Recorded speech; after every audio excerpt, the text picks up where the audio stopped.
idées dans les boîtes à idées. Chez nous, on a 30 000. Il y a eu 30 000 idées dans les boîtes à idées.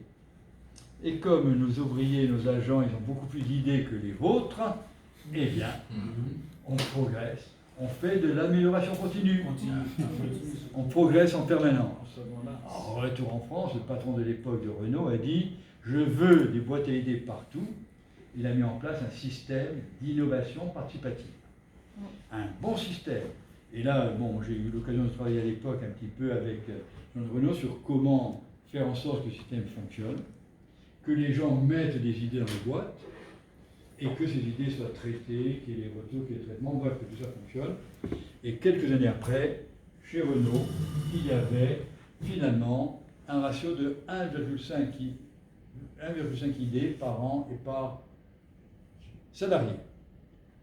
Et du coup, Renault a pu racheter le japonais. Les japonais, oui. Normal. Il a découvert le facteur clé de succès, qui est la capacité à mobiliser l'intelligence collective, la créativité de chaque salarié. Aujourd'hui, on sait à quel point cette capacité de mobiliser l'intelligence collective, de libérer la parole, de permettre finalement d'avoir constamment des groupes de co-développement, de co-créativité, comment mettre en place tout ce qui permet finalement cette innovation permanente qui seule permet de garantir le futur. Alors, je ne suis pas sûr que pour Renault, le rachat du japonais n'est pas présenté à terme, en tout cas pour son président, quelques dommages collatéraux. Mais ce fut quand même un bon succès pendant un certain temps. Donc, comment aujourd'hui stimuler l'innovation permanente, la créativité? Un autre problème qu'on retrouve dans tous les pays, c'est le problème de l'engagement. Comment avoir des salariés de plus en plus engagés? La fidélité.